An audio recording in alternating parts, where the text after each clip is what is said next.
স্বাগত করছি আজকে আরেকটি নতুন ভিডিওতে। লিনটেলের যে বেহাল অবস্থা আপনারা দেখছেন এই সাইটে, আমি দেখাচ্ছি আপনাদের যে রডগুলো কীভাবে বের হয়ে গেছে এবং মরিচা ধরেছে এবং মাঝখানে মাঝখানে গর্ত সৃষ্টি হয়েছে বা গর্ত হয়েছে। তো এটার মূল কারণ কি? এটা শুধু লিনটেলের ক্ষেত্রেও না, এটা গ্রেড বিম বা টাই বিমের ক্ষেত্রেও হতে পারে। এটা কেন হয় এবং মিস্ত্রিরা কেন এরকম সুন্দর একটা কাজ করে থাকে যে রড বের হয়ে গেছে বা সেখানে মরিচা ধরবে ভবিষ্যতে? আপনি যদি বাড়ি তৈরি করতে চাচ্ছেন, ভাবতেছেন বা আপনার কাজ শুরু হয়েছে, বেস ঢালাই হয়েছে, শর্ট কলাম করতেছেন বা গ্রেড বিম করতেছেন, গ্রেড বিমের জন্য আপনার এই ভিডিওটা কাজে আসবে। ইন্টেলে যে রড বের হয়ে মরিচা হয়ে যাওয়ার যে কারণটা, এই ভুলটাও মিস্ত্রিরা কিন্তু গ্রেড বিম বা টাই বিমের ক্ষেত্রেও করে থাকে। আপনার সাইটেও যেন এরকম ভুল না হয়, তাই ভিডিওটা না টেনে সম্পূর্ণ করুন, অনেকটা ধারণা পাবেন।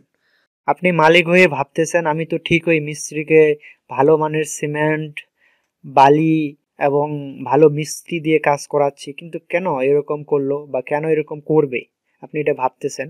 এটার মূল কারণ হচ্ছে আপনার সঠিক তদারকি বা শাটারিং বা মিস্ত্রিরা কোন জায়গায় ভুল করে, চোখে পড়ার মতো ভুল। আমি সবসময় বলি যে মিস্ত্রিরা কি ভুল আপনার চোখে পড়বে, এই নিয়ে আমি ভিডিও বানাই।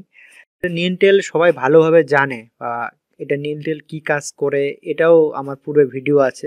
আমরা জানি যে নিনটেল একটা স্বল্প দৈর্ঘ্যের বিম এবং এটা হয়ে থাকে যে যদি ফ্রেম স্ট্রাকচারের বাড়ি হয় তাহলে শুধু দরজার উপরে কিছু একটা অংশ নিনটেল দিল, আর দরজা জানালার সানসেটের জন্য কিছু একটা অংশে নিনটেল দিল। আর যখন ব্রিক ফাউন্ডেশনের বা লোড বেয়ারিংয়ের কোনো বাড়ি হয়ে থাকে তখন তো সম্পূর্ণ অংশটাই নিনটেল দিয়ে থাকে। আসলে নিনটেল একটা বলা যায় যে আনুভূমিক বিম, যা আমরা দরজা জানালা বা কোনো ওপেনিং উপরস্থ কোনো কাঠামোর লোডকে আমরা দুই পাশে বহন করে দেওয়ার জন্য এই আসলে নিলটেলটা দিই। আমরা জানি যে নিলটেল 7 ফিটের উপরে হয় এবং 7 ফিটের উপরে 3 ফিট ইটের গাঁথুনি হয়। তো চৌকাঠ লাগানোর জন্য নিলটেল একটা অতি গুরুত্বপূর্ণ একটা আরসিসি কাঠামো। নিলটেলের এই সারফেসটা এরকম গর্ত বা ভিতরের রড বের হয়ে যাওয়া, বেশি দিন রড বাইরে রাখলে সেটা বাইরের যে বাতাস বা অক্সিজেনের কারণে সেটা মরিচা ধরে ফেলার কারণে আপনার সম্পূর্ণ বিল্ডিংকে ধ্বংস করে ফেলতেছে। এই ভিডিও দেখার পরে আর এটা আপনার সমস্যায় পড়তে হবে না, বা আপনার যে গ্রেড বিম বা টাই বিমও মিস্ত্রিরা এটা তাদের সুবিধার জন্য করে থাকে। এটা কি?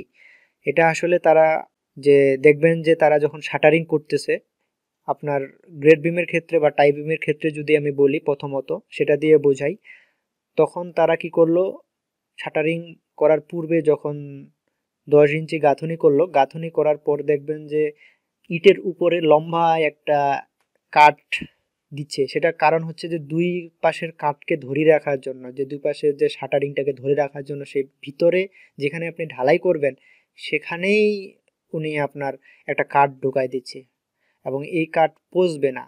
আমি একটা দেখাচ্ছি আপনাকে, যে এখনো কাঠগুলো দেখা যাচ্ছে, আপনারা দেখতেছেন, বা আমি এক সাইডে দেখাচ্ছি যে গ্রেড বিমেও এই ভুলটা তারা করতেছে, যে ঢালাইয়ের অংশে সেখানে কাঠটা ঢুকাই দিচ্ছে। আই বিমের ক্ষেত্রে কি হয়, এই কাঠটা ভিতরে থেকে যায়।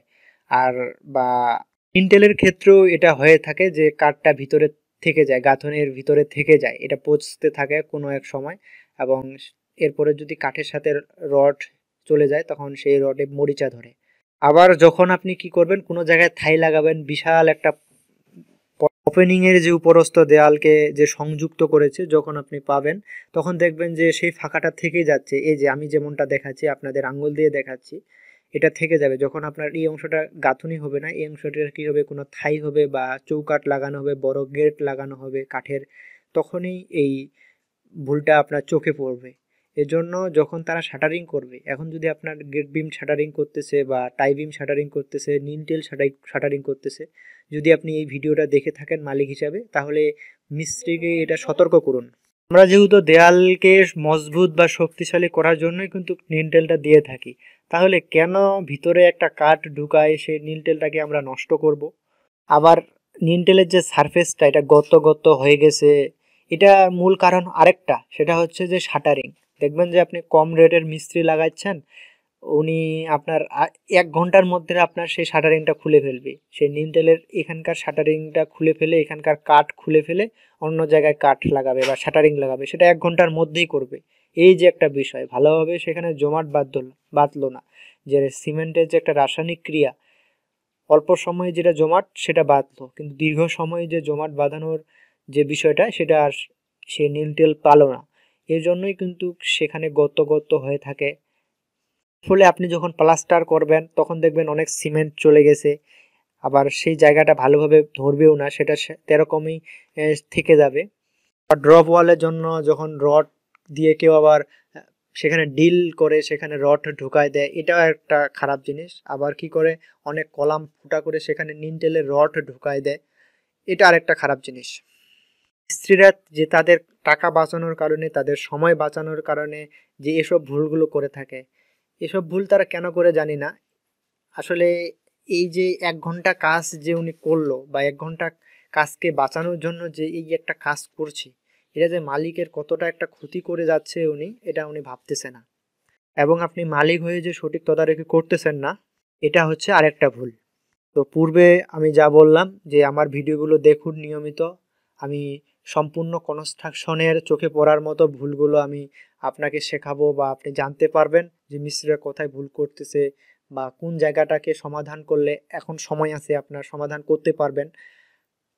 তা না হলে যে আপনার যে কষ্টের টাকা সেটা জলে চলে যাবে বা বিফলে চলে যাবে, এবং আপনি একটা ভালো মজবুত টেকসই ভূমিকম্প প্রতিরোধ একটা বিল্ডিং পাবেন না, এবং আপনার পরিবারকে দান করতে পারবেন না। তো ধন্যবাদ এতক্ষণ সাথে থাকার জন্য।